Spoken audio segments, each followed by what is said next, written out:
اعوذ باللہ من الشیطان الرجیم بسم اللہ الرحمن الرحیم اللہم صلی علی سیدنا و مولانا محمد وعلی آل سیدنا و مولانا محمد وبارک وسلم وصلو علیہ انا صلاتی و نسکی و محیایا و مماتی للہ رب العالمین کہ بے شک میری نماز، میری قربانی، میری زندگی اور میری موت صرف اللہ رب العزت کے لیے ہے جو تمام عالمین کا رب ہے۔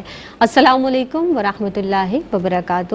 آپ دیکھ رہے ہیں پروگرام میری پہچان، اور میری پہچان کے ساتھ میں ہوں آپ کی میزبان سیدہ زینب۔ جناب ایک نئے عنوان کے ساتھ آج حاضر ہیں، اور ایک بہت حساس عنوان بھی ہے جو ہم سب اکثر محسوس کرتے ہیں۔ یہ جو دل کی کیفیت ہے ہم نے اکثر محسوس کی ہوگی، لیکن ہم اسے دوسروں کے لیے خاص طور پر محسوس کرتے ہیں، یعنی ہم خود یہ محسوس نہیں کرتے کہ یہ کیفیت ہمارے اندر بھی موجود ہے، یعنی حسد آج ہمارا موضوع ہے، اور حسد کی مذمت کے حوالے سے آج بات کریں گے۔ اس زمین پر عزت دینے والی ذات، بے شک مقام اور مرتبہ دینے والی ذات جو ہے وہ پروردگار عالم کی ہے، اور وہی پروردگار عالم جانتا ہے کہ کسے کیا، کب اور کتنا دینا ہے۔ جناب جس طرح سے انسان کو اس کی سوچ، اس کی عادات، اس کی جو تقدیر ہے اس کے حساب سے اللہ رب العزت عطا فرماتا ہے وہ مقام، وہ مرتبہ، وہ جانتا ہے کہ کسے کیا مقام اور مرتبہ عطا فرمانا ہے۔ کچھ انعامات جو اللہ رب العزت عطا فرماتا ہے انسان کو، اور پھر پروردگار عالم آزماتا بھی ہے، اور پھر یہی زندگی کا پورا جو سلسلہ ہے، پورا جو سفر ہے، اسی کو زندگی کا نام دیا گیا ہے، یعنی یہ سفر جو ہے جاری رہتا ہے۔ اب جب ہم بات کرتے ہیں کہ وہ پروردگار عالم جو اپنے خزانہ قدرت سے نوازتا ہے، بہت ساری جگہ پہ ہم نے یہ دیکھا کہ لوگ اس کی تقسیم کو تسلیم نہیں کرتے، اور یہی جو تسلیم نہ کرنا ہے یہ حسد ہے۔ مولائے کائنات حضرت علی کرم اللہ وجہ الکریم کی خدمت میں ایک شخص حاضر ہوا، دست ادب جوڑ کر اس نے کہا یا علی فرما دیجئے کہ حسد کیا ہے؟ تو مولائے کائنات حضرت علی مرتضیٰ کرم اللہ وجہ الکریم نے ارشاد فرمایا کہ اللہ کی تقسیم کو تسلیم نہ کرنا حسد ہے۔ آج ہم حسد کی مذمت کے حوالے سے کلام کریں گے۔ معزز مہمان شخصیات بھی ہماری آج کی بزم میں جو رونق افروز ہیں، انہیں آپ جانتے ہیں، پسند کرتے ہیں، گفتگو کا منفرد انداز ہے، بہت تیاری کے ساتھ، بہت منفرد انداز سے دونوں ہی گفتگو فرماتی ہیں، اور ہر ٹاپک پر سیر حاصل گفتگو فرماتی ہیں۔ ڈاکٹر امتیاز جاوید خاکوی صاحبہ رونق افروز ہیں، ویلکم کرتے ہیں۔ السلام علیکم ورحمۃ اللہ وبرکاتہ۔ وعلیکم السلام ورحمۃ اللہ وبرکاتہ۔ اور ان کے ساتھ اگلی نشست پر رونق افروز شخصیت، جداگانہ انداز تکلم ہے ان کا بھی، زرمینہ ناصر موجود ہیں، ویلکم کرتے ہیں۔ السلام علیکم ورحمۃ اللہ وبرکاتہ۔ وعلیکم السلام ورحمۃ اللہ۔ آپ واقعی در حقیقت جس طرح سے حسد کی مذمت آج ہم نے موضوع رکھا ہے، اور یہ ایک ایسی بیماری آپا جو ہمارے دین کو بھی کھا جاتی ہے، ایمان کو بھی برباد کر دیتی ہے، اور نیکیوں کو بھی کھا جاتی ہے۔ آپ ابتدا کرتے ہیں قرآن مجید فرقان حمید کی روشنی میں۔ سب سے پہلے آپ ہمیں بتائیے گا کس انداز سے حسد کی قرآن مجید میں مذمت کی گئی ہے، فرمائیے گا۔ شکریہ زینب۔ بسم اللہ الرحمن الرحیم۔ من شر حاسد اذا حسد، کہ اللہ سے پناہ مانگتا ہوں حسد کرنے والے کی شر سے جب وہ حسد کرنے لگے۔ حسد کیا ہے؟ یہ ایک قلبی بیماری ہے۔ اللہ رب العزت نے بتا دیا فَالْهَمَا فُجُورَهَا وَتَقْوَىٰ، انسان کے اندر ہی دونوں طرح کی صفات پائی جاتی ہیں، ملکوتی صفات بھی اور حیوانی صفات بھی، یا جنہیں آپ کہیں کہ رذیل اخلاق جو ہیں وہ بھی پائے جاتے ہیں۔ حسد کیا ہے؟ یہ ایک ایسی قلب کی بیماری ہے کہ جس میں انسان خود جلتا بھی ہے اور جلاتا بھی ہے، جس میں اپنی نیکیوں کو، اپنے من کو کوئلہ کر دیتا ہے۔ ایک آگ ہوتی ہے جو انسان کو جلا کر کندن بناتی ہے، ایک آگ ہوتی ہے جس سے خوشبو بکھرتی ہے۔ یہ محبت کی آگ ہے، اللہ سے، اللہ کے حبیب سے، عشق کی آنچ ہے جو اندر سے انسان کو پگھلاتی رہتی ہے، جس سے خوشبو پھیلتی ہے۔ اور حسد، غصہ، کینہ، یہ ساری چیزیں ملی ہوئی ہیں چونکہ آپس میں، یہ ایسی آگ ہے کہ جس میں انسان جلتا ہے، اپنے ایمان کو جلاتا ہے، اپنے دین کو، نیکیوں کو کوئلہ کرتا چلا جاتا ہے، اور جس کا تعفن اور بدبو پھیلتی ہے، اور کوئلے کی طرح وہ اپنے آپ کو، اپنے وجود کو بھی کر دیتا ہے۔ قرآن مجید میں دیکھیں تو قرآن یہ لفظ استعمال ہوا حسد کا، جیسے سورہ فلق کی میں نے آیت مبارکہ سے شروع کیا کہ اللہ نے فرمایا، ہمیں سکھایا کہ اللہ سے پناہ مانگتا ہوں حسد کرنے والے کی شر سے جب وہ حسد کرنے لگے۔ اسی طرح سورہ نساء میں آتا ہے ام یحسدون الناس علی ما آتاہم اللہ من فضلہ، کیا وہ لوگوں سے حسد کرتے ہیں جو اللہ نے انہیں فضل اپنے فضل سے عطا کیا ہے، جس کا آپ نے بھی ذکر کیا۔ دیکھیے اللہ نے کسی کو علم دیا، مال دیا، حسن دیا، منصب دیا، عزت دی، اب ہوتا یہ ہے کہ انسانوں سے یہ برداشت نہیں ہوتا، اور جب برداشت نہیں ہوتا تو پہلے حسد دل میں آتا ہے کہ یہ اس کو کیوں ملی ہے یہ چیز، اور اللہ نے کہا کہ وہ جسے چاہے اپنے فضل سے عطا کر دے، یرزق من یشاء بغیر حساب، بے حد و حساب عطا کر دے جسے چاہے۔ پھر اسی طرح وہ کہتے ہیں وَتُعِزُّ مَن تَشَاءُ، جسے چاہے عزت دے دے۔ تو جب وہ جسے چاہے، وہ مالک انس و جہاں، وہ مالک کائنات، وہ رب العالمین، وہ اللہ ہے، وہ جو چاہے جس طرح چاہے جس پر چاہے فضل فرما دے، اور فضل والے کا بھی امتحان ہے اور جو دیکھ رہا ہے اس کا بھی امتحان ہے۔ تو اب پہلی حسد کی کیفیت دل سے آتی ہے، پھر اس کے بعد اگلے سٹیپ میں زبان پر آتی ہے، وہ بندہ دوسرے کی عیب بیان کرے گا، اس کے اوپر ایسے تیوریاں چڑھائے گا، اس کی غیبت کرے گا، اس کی چغلی کرے گا جہاں بیٹھے گا، کیونکہ اندر سے وہ اس آگ میں جل رہا ہوتا ہے۔ پھر تیسرے سٹیپ پر وہ اس سے انتقام لینا چاہے گا، اس غصے میں اس کو نقصان پہنچانا چاہے گا۔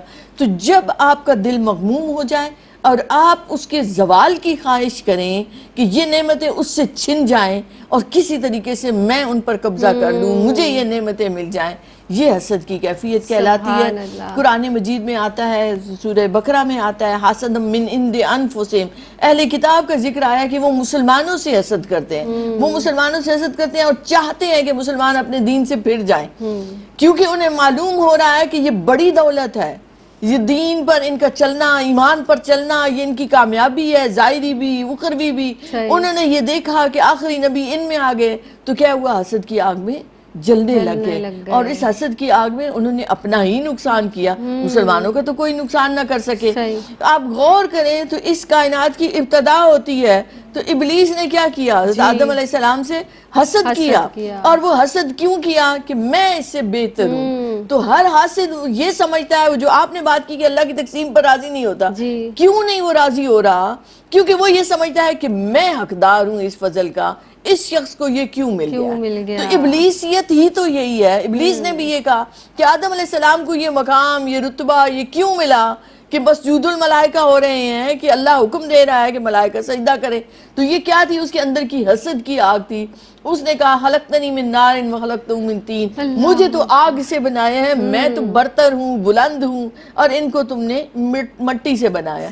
اب وہ یہ نہیں دیکھ پایا کہ حکم الہہ کیا ہے۔ حکم الہہ یہ ہے کہ سجدہ کرو، تو حکم پر چلنا ہے، مگر وہ اپنی حسد کی آگ میں جلتے ہوئے، اپنی ذات کو بلند و بالا سمجھتے ہوئے اس نے وہ حکم نہ مانا، راندہ درگاہ ہوا۔ تو یاد رکھیں، یہ حسد کی آگ جب آپ کا دل مغموم ہو جائے، کسی کو جب آپ دیکھیں علم میں، مال میں، کسی طرح سے بلند و برتر دیکھیں، تو جو دل کا بجھنا ہے یہ علامت ہے کہ کیڑا ہے حسد کا جو اندر لگ گیا ہے، اس سے فوراً اس سے میں آپ سے ساتھ ہی سوال پوچھنا چاہ رہی تھی کہ حسد ہے کیا، مگر ماشاءاللہ ساتھ ساتھ آپ نے اس کا جواب خود بخود دے دیا کہ حسد ہے کیا، کہ یہ حسد ہے کہ اسے کیوں مل گیا، مجھے کیوں نہیں ملا، اس سے بھی چھن جائے، یعنی اس کے پاس بھی نہ رہے۔ اللہ اکبر۔ آپ ارشاد فرمائیے گا زرمینہ حدیث مبارکہ کی روشنی میں کہ حسد کی نبی کریم صلی اللہ علیہ وآلہ وسلم نے کس طرح مذمت فرمائی ہے؟ بہت شکریہ زینب۔ بسم اللہ الرحمن الرحیم۔ حسد ایک ایسا مہلک روحانی مرض ہے جو فی زمانہ ہمارے معاشرے میں بہت کامن، بہت عام دکھائی دیتا ہے۔ آپ گھریلو سطح پہ دیکھیں، رشتوں کے اندر، آفیسز کے اندر دیکھیں، پروفیشنل جیلسی ہمیں کامن دکھائی دیتی ہے۔ اس کا سد باب کرنا بہت ضروری ہے، اس کو ختم کرنا انتہائی ضروری ہے، اور ختم کب کیا جا سکتا ہے؟ جب ہم خود اس سے اویئر ہوں گے کہ جیسے باجی جان نے بہت خوبصورتی سے وضاحت کی کہ حسد بیسکلی ہے کیا، اور ہمارے اندر کس طرح کی مغموم طرح کی فیلنگ آ جاتی ہے خدا نخواستہ کہ اگر کوئی صاحب ثروت، صاحب اقتدار، صاحب حسن و جمال، صاحب مال، صاحب علم شخص ہے، اور انسان کی قلبی کیفیت یہ ہو کہ اس کا یہ جو نعمتوں کا اللہ تعالیٰ نے اس کو انبار عطا کر رکھا ہے، یہ اس سے چھن جائے، یہ زوال کا شکار ہو جائے، ہمیں تو اس کے لیے دعا کرنی چاہیے، لیکن خدا نخواستہ انسان کے دل سے اب اس قلبی فیلنگ کا اظہار ہوتا ہے تو اس کو حسد کہا جاتا ہے۔ اور جیسے مولا علی کرم اللہ وجہ الکریم نے بھی فرمایا، جس کا مفہوم ہے کہ انسان اللہ تعالیٰ کی تقسیم پر راضی نہیں ہوتا جو حسد کر رہا ہوتا ہے۔ اب احادیث و سیرت کی روشنی میں obviously ہمارے لیے روشن مینارہ نور کی حیثیت رکھتی ہے آقا علیہ الصلوۃ والسلام کا اسوہ کامل، ہمیں ہمیں اس پر عمل کرنا چاہیے, اس سے سیکھنا چاہیے. آپ صلی اللہ علیہ وسلم نے فرمایا حسد سے بچو کیونکہ یہ نیکیوں کو اس طرح سے کھا جاتا ہے جیسے آگ لکڑی کو. اب انسان خواہ کتنا ہی نیک کیوں نہ ہو, کتنا ہی اس پر کامل کا مالک کیوں نہ ہو, اچھے اخلاق اچھے اعمال رکھنے والا, لیکن جب وہ خدا نخواستہ کسی سے حسد کرتا ہے, جس طرح سے تکبر اور ریاکاری اس کے نیک اعمال کو ضائع کر دیتی ہے, تو حسد بھی اس کے نیک اعمال کو فاسد کر دیتا ہے. پھر ایک اور حدیث مبارکہ کا مفہوم ہے کہ یہ انسان کے ایمان کو تباہ کر دیتا ہے, انسان کا ایمان پاورفل نہیں رہتا. اور کس طرح سے تشبیہ کے طور پر استعمال کیا کہ جس طرح سے ایلوا شہد کو کر دیتا ہے.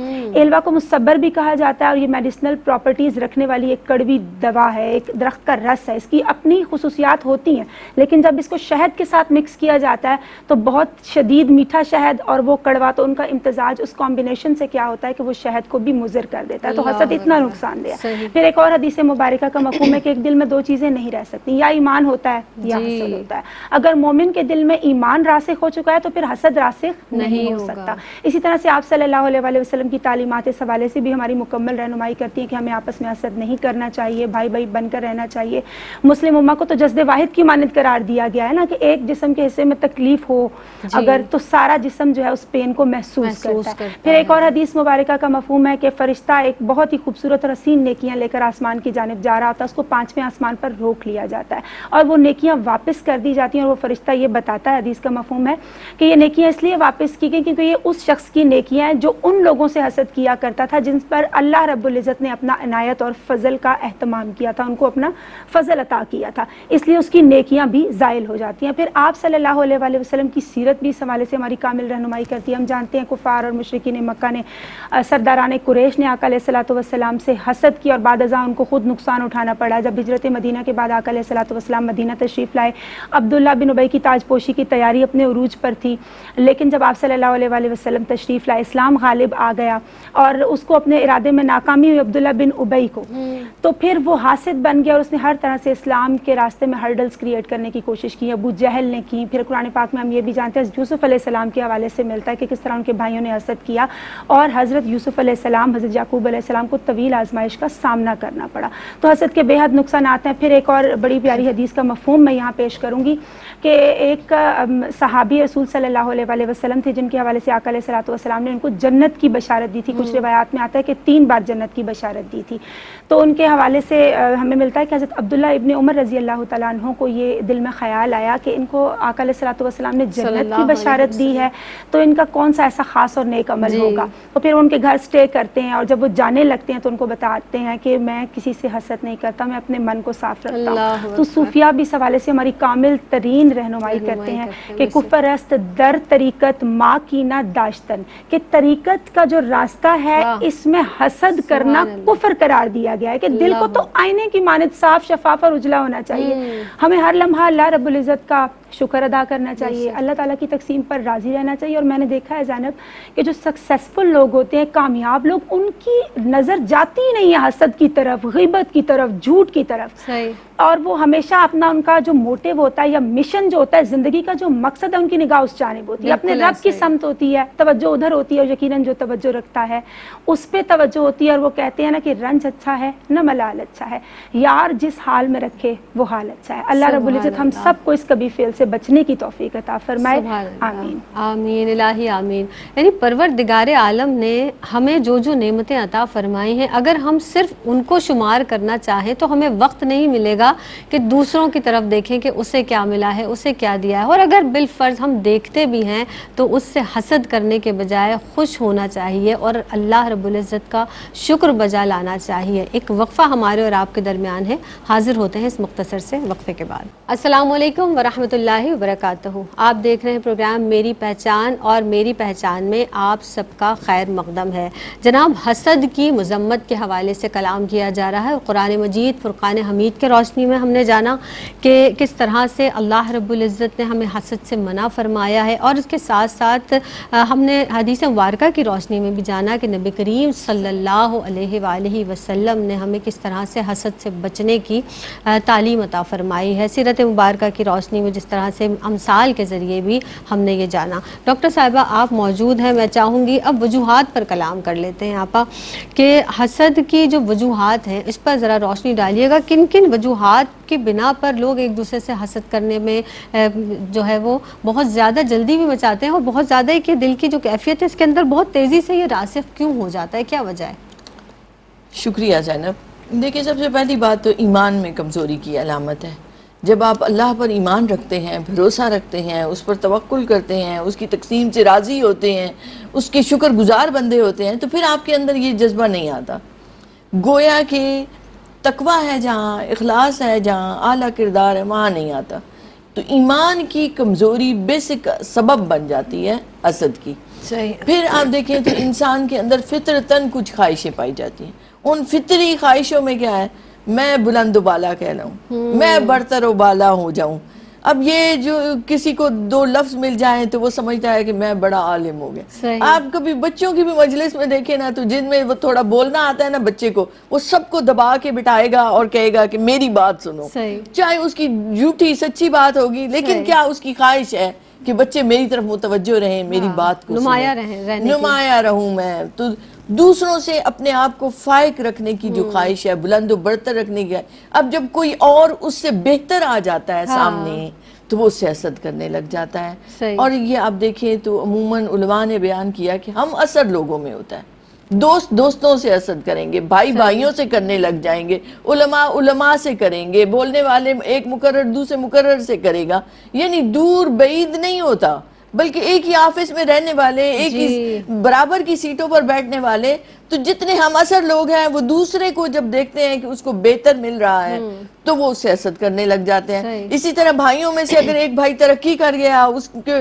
گھر زیادہ مال آنے لگ گیا تو دوسرے بھائی کو حسد ہونے لگ جاتا ہے۔ تو یہ ایک فطری طور پر انسان کے اندر پایا جاتا ہے جب تک وہ اپنی برائیوں پر خود محنت نہیں کرتا۔ صحیح۔ دیکھیں، صفائے قلب و باطن اتنا اہم موضوع رہا ہے روحانیت کا، اور اس میں بیسیکلی زور ہی اس بات پر دیا جاتا ہے کہ یہ جو قلب کے کیڑے ہیں، بیماریاں ہیں، یہ جو امراض ہیں، تو ان کو نکالا جائے، ان کا علاج کیا جائے۔ ہماری بدقسمتی یہ ہے کہ ویسے تو چھینک آ جائے، ذرا سا فلو ہو جائے تو ہم ڈاکٹر ڈھونڈتے ہیں، ہم نے کمپاؤنڈر کو نہیں دکھانا، ہم بہترین سے بہترین ڈاکٹر کے پاس جائیں گے۔ ہاں جی، لیکن جو مرض ہمارے دلوں کو لگ چکے ہیں ہم ان کے لیے معالج تلاش نہیں کرتے، تو یہ بیماریاں بڑھتی چلی جاتی ہیں۔ پھر جیسے شروع میں بھی ذکر ہوا کہ ابلیس نے کیا حضرت آدم علیہ السلام سے، اسی طرح قابیل نے کیا حابیل سے، برادران یوسف نے کیا، مشرکین مکہ نے حضور سے کیا، یہودیوں نے مسلمانوں سے کیا۔ تو ان سب میں آپ دیکھیں نا تو ایک سب میں کیا تھا؟ اجارہ داری، کہ میری اجارہ داری رہے، ہماری رہے، ہم غالب آ جائیں۔ یہ جو میں تھی، یہ جو غالب آنے کی تھی، اجارہ داری کی، تکبر کی، خود پسندی کی، یہ ساری خرابیاں جڑی ہوئی ہیں جو حسد کی طرف بندے کو لے جاتی ہیں۔ یہ کبر ہے، یہ غرور ہے، یہ پھر ایک اور انداز سے دیکھیں تو کسی پر غصہ آیا، وہ غصہ آپ نکال نہیں سکے، اس کو آپ نے کوئی پراپر وے سے ہینڈل نہیں کیا، آپ نے کہا کہ میں نے تو صبر سے کام لیا۔ اب صبر سے کیا کام لیا؟ آپ نے اسے اندر سنبھالا، اندر سنبھالا، وہ غصہ تھا، وہ کینہ بنا، کینہ سے عداوت بنی، آپ کے اندر انتقام کی، بدلے کی آگ جلتی رہی، جو آپ کی آنکھوں میں حسد کی وہ شر لے کر آئی، اور آپ نے کہیں غیبت کی، کہیں چغلی کی، کہیں اس کی برائی کی، آپ کو اس کی خوبیاں نظر ہی نہیں آ رہی، کوئی بھی اس میں سینکڑوں خوبیاں ہوں گی مگر ایک کوئی خامی ہوگی تو آپ بار بار اس خامی کو اچھالیں گے، دہرائیں گے۔ تو یہ کیا ہے؟ یہ انسان کے اندر غصے اور انتقام کی وجہ سے جنم لینے والی اور پھر ہم اس کو گرانا شروع کر دیتے ہیں، یعنی اس کی پرسنالٹی پر بھی، اس کے کردار کی ہر بات پر جو ہے وہ اس کو کیچڑ اچھالنا شروع کر دیتے ہیں تاکہ کسی طرح سے لوگوں میں جو اس کا وقار قائم ہو چکا ہے وہ ختم ہو جائے۔ یہ انسان کے اندر جو فیلنگ ہے وہ ڈیولپ ہو جاتی ہے اور وہ بڑھتے بڑھتے بہت ساری جو چیزوں کا ہمیں سامنا کرنا پڑتا ہے۔ زرمینہ، آپ ارشاد فرما دیجئے علامات یا نشانیاں حاسد کی کیا فرمائیں گی؟ کیسے پتہ چلے گا کہ اس شخص میں حسد ہے؟ جی زینب، بہت اچھا سوال کیا آپ نے۔ دیکھیں، انسان کے جب اعمال کا اظہار ہوتا ہے، اس کے افعال کے ذریعے، اقرار کے ذریعے بھی انسان پکڑا جاتا ہے اپنے قول کے اعتبار سے۔ تو حاسد کی جو کچھ نشانیاں میں یہاں جن کی نشاندہی کرنا چاہوں گی، سب سے پہلے تو یہ ہے کہ وہ اس شخص کے لیے محسود اس کو کہا جاتا ہے جس سے حسد کیا جاتا ہو، تو محسود کے لیے یعنی جس سے حسد کیا جا رہا ہے اس کے لیے کبھی اچھے کلمات نہیں کہتا، کلمات خیر ادا نہیں کرتا، اس کے پلس کو بھی مائنس کر کے وہ شو کر رہا ہوتا ہے۔ جیسے عربی کی ایک مشہور کہاوت کا مفہوم ہے کہ جو اچھی آنکھ ہے نا وہ سب کچھ اچھا دیکھ رہی ہوتی ہے اور اچھا پریزنٹ کر رہی ہوتی ہے، اور جو بری آنکھ ہے، ناراضگی والی آنکھ ہے، وہ سب کچھ خود بھی برائی ہی دیکھے گی، ڈھونڈنے کی کوشش کرے گی اور پھر اس کو پھیلاتی چلی جائے گی۔ تو وہ کبھی اس شخص کے لیے کلمات خیر نہیں کہتا۔ پھر ایک اور نشانی یہ بھی دیکھنے کو ملتی ہے سوسائٹی کے اندر کہ اگر اس کی اچھائی کا تذکرہ کیا جا رہا ہو، اس کی بھلائی کا، اس کے کسی اچھے کیونکہ اللہ تعالیٰ نے ہر ایک انسان کو خوبیاں عطا کی ہیں، اب خامیاں بھی obviously اس کے اندر ہیں، ہر ایک انسان کی تربیت چل رہی ہوتی ہے، تو اگر کسی خوبی کا ذکر کیا جا رہا ہوگا تو اگر اس شخص کا حاسد کا چہرہ پہلے کھلا ہوا ہے تو ایک دم سے بجھ جائے گا، ایک دم سے اس کے چہرے پہ گویا 12 بج جائیں گے۔ پھر یہ بھی دیکھنے کو ملتا ہے کہ اگر آپ نے کوئی اچھا کام کیا ہے، اچھی اسپیچ کی ہے، اچھا کسی کی اچھے انداز سے مدد کی ہے، تو وہ اس کو اپریشیٹ کبھی بھی نہیں کہے گا، اس پہ ماشاءاللہ کبھی بھی نہیں بولے گا۔ اگر زبردستی وہ بولتا بھی ہے تو جیسے زبردستی وداؤٹ اسمائلنگ فیس، طنز و تیر کے نشتر چلاتے ہوئے، تو یہ بھی دیکھنے کو ہمیں ملتا ہے۔ پھر اس کی پیٹھ پیچھے کانسپریسیز کرنا، سازشیں کرنا، غیبت کرنا، اس کے پلس کو مائنس کرنا، اس کے خاص کو عام کر کے دکھانا، ادھر کی بات ادھر لگانا، یہ اس کا شیوا بن جاتا ہے۔ ایک بہت بڑی اور بری علامت میں سمجھتی ہوں ایک یہ ہے، اور حاسد کی یہ ایک نشانی ہے، ایک سمبل ہے، اس کا ایک سمپٹم ہے کہ ایک جو محسود ہے جس سے وہ حسد کرتا ہے، اس کی ایبسنس میں وہ اس کی کردار کشی کرے، اس حوالے سے بات کرے، یا اس کے اچھے امیج کو برا بنا کے وہ پیش کرتا ہے جتنا کر سکتا ہے۔ یہ اس کی سب سے بڑی اور سب سے بری نشانی ہے۔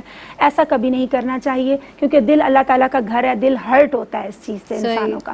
پھر جو محسود ہے اس کے لیے یہ ہے کہ obviously اس کی بات پر وہ ریئیکشن نہ دے اور ایون کسی اور سے بھی اظہار نہ کرے، کیونکہ لوگ بھی آپ کی بات کو غلط کر کے یا اور لگائی بجائی کا کام انجام دے دیتے ہیں، سوری ٹو سے اگنور کر دے، اللہ کی ذات پر چھوڑ دے، کیونکہ اللہ تعالیٰ جس کے ساتھ ہے پھر اس بات سے کوئی فرق نہیں پڑتا کہ کون اس کے خلاف ہے۔ پھر ایک اور جہت سے ہم دیکھتے ہیں کہ حاسد شخص ہے وہ کتنا ڈسٹرکٹیو ہے، کتنا سوسائٹی کے لیے وہ برائیوں کا ارتکاب کرتا ہوا نظر آتا ہے، کہ اللہ رب العزت نے قرآن پاک میں اپنی لاریب کتاب کے اندر سورہ ناس، سورہ فلق میں ہمیں حسد سے بچنے کا جو ایک تعلیم ارشاد فرمائی کہ ہم دعا کر سکتے ہیں کہ اللہ رب العزت ہمیں حاسد کے حسد سے محفوظ فرمائے۔ پھر آپ دیکھیں کہ کوئی شخص کسی کو ہم مرتبہ دیکھتا ہے کہ اللہ تعالیٰ نے اس کو کوئی مرتبہ عطا کیا ہے، جیسے ہم شعبہ لوگوں کے اندر، آفیسز کے اندر یہ کامن چیز دکھائی دیتی ہے کہ اگر وہ کسی کو اپنے ماتحت رکھنا چاہتا تھا اور اللہ رب العزت نے اس کو مقام اور مرتبہ عطا کر دیا ہے، تو اس سے بھی وہ اللہ کی تقسیم سے انحراف کرتا ہے، اللہ کی تقسیم پر راضی نہیں ہوتا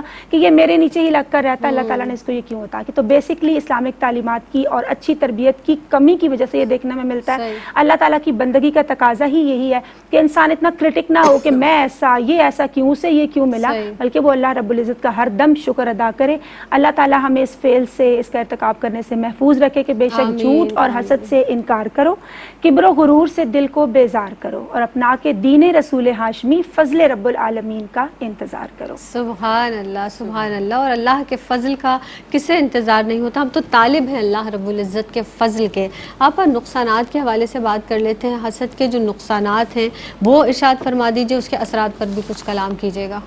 دیکھیے، جیسے شروع میں بھی بات ہوئی کہ ایک تو خود اس آگ میں جلنا، پھر دوسرا دوسروں کو بھی جلانا، اور حاسد کی اس شر سے اللہ رب العزت نے بتایا کہ من شر حاسد اذا حسد، یہ ایک غیر مرئی آگ ہے جو انسان کے اندر سے نکلتی ہے۔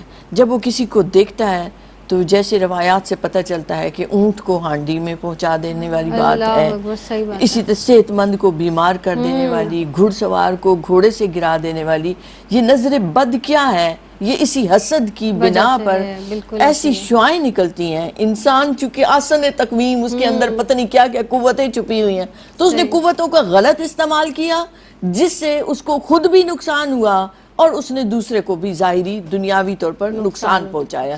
پھر یہ ہے کہ آپ شروع سے ہم کہہ رہے ہیں کہ نیکیوں کو کھا جاتا ہے، ایمان اس سے خطرے میں پڑ جاتا ہے، جس سے کیا ہوا کہ آپ اللہ سے دور ہو گئے، آپ دین سے دور ہو گئے۔ ابلیس کے ساتھ کیا ہوا؟ وہ راندہ درگاہ ہوا، وہ اللہ کی رحمت سے دور ہو گیا۔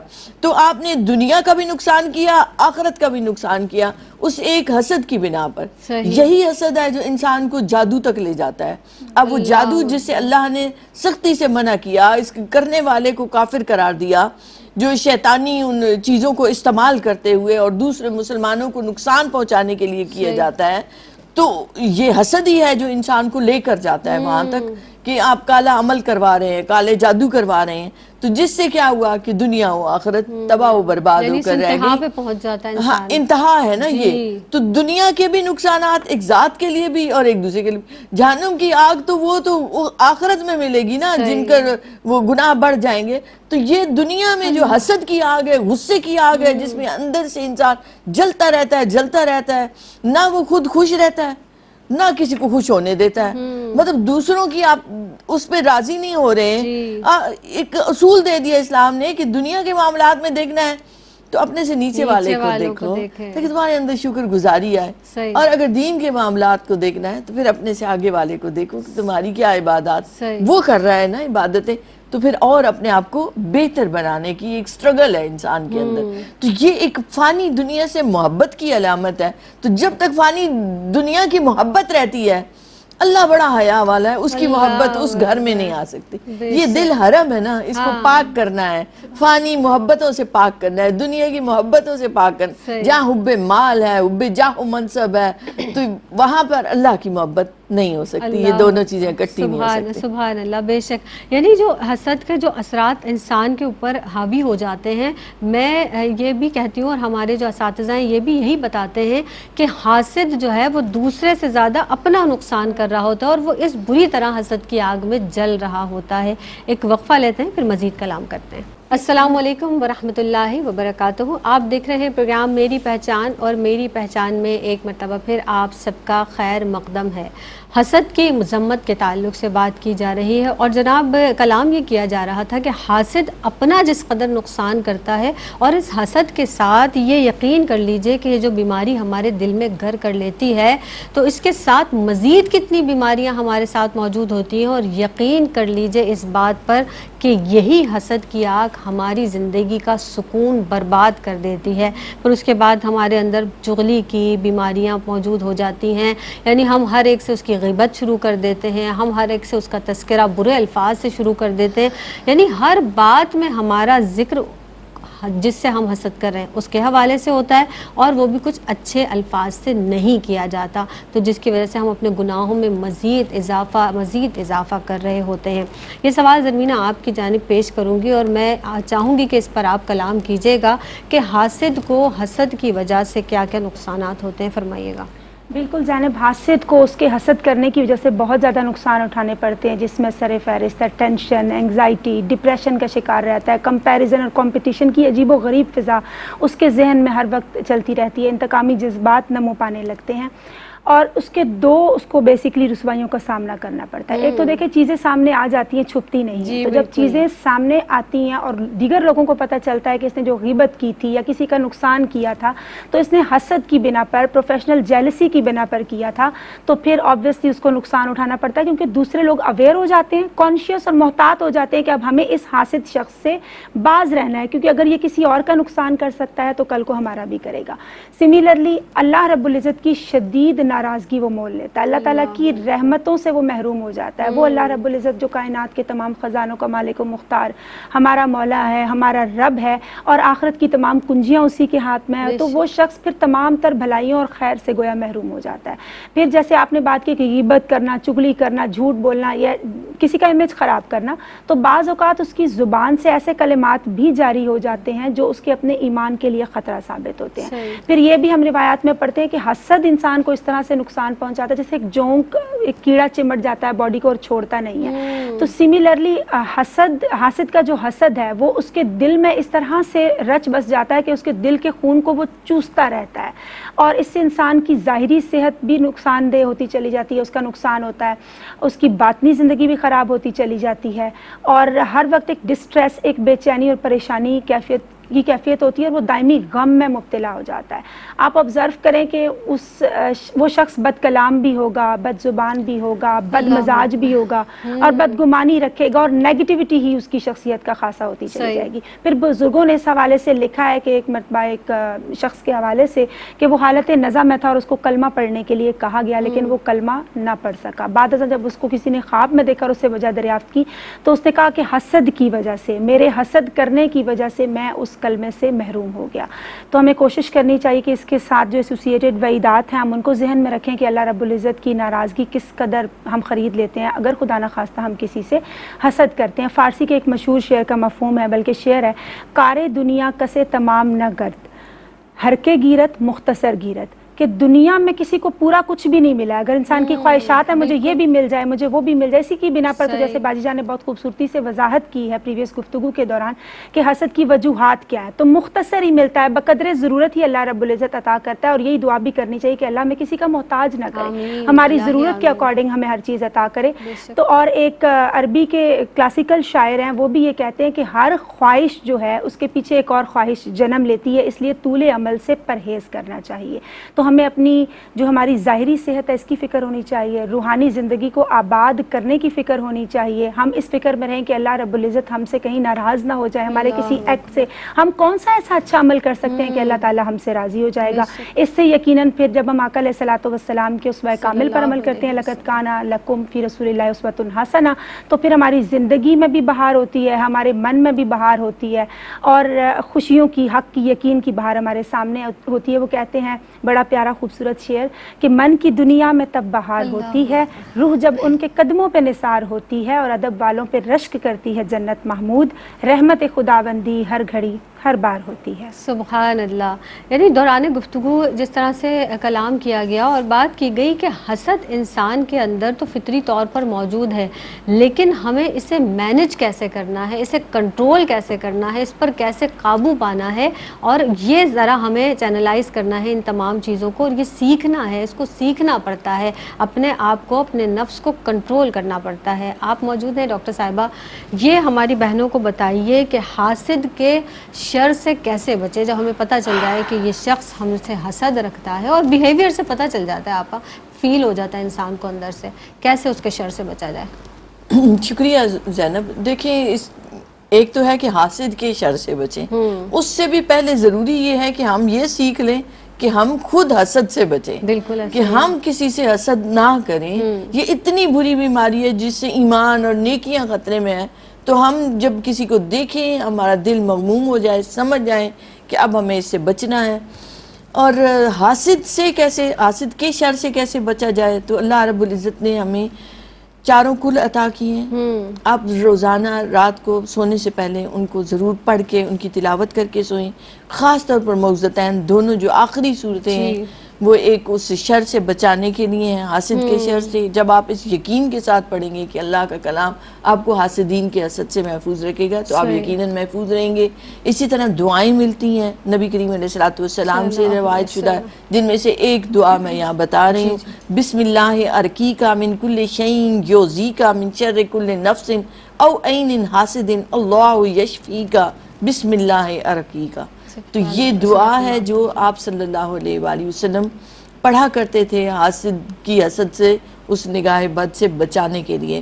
پھر یہ بھی ہے کہ جہاں سورہ بقرہ میں ذکر ہوا یہودیوں کے حسد کرنے کا مسلمانوں سے, تو ساتھ ہی مسلمانوں کو یہ حکم ہوا کہ نظر انداز کرو انہیں, اگنور کرو انہیں, اور ساتھ ہی فوراً ہی حکم آیا کہ اپنے اعمال صالح پر زور دو تم. تو یہ دو چیزیں ہیں جو ہمارے لیے رہنمائی کرتی ہیں. ایک تو جب آپ کو پہچان ہو گئی ہے کہ فلاں شخص حسد کر رہا ہے آپ سے, آپ اس سے ملنا کم کر دیجئے, جہاں تک ممکن ہو سکے اس سے احتیاط کر لیجئے. پھر دوسرا یہ ہے کہ اپنے معاملات میں رازداری سے کام لیجئے.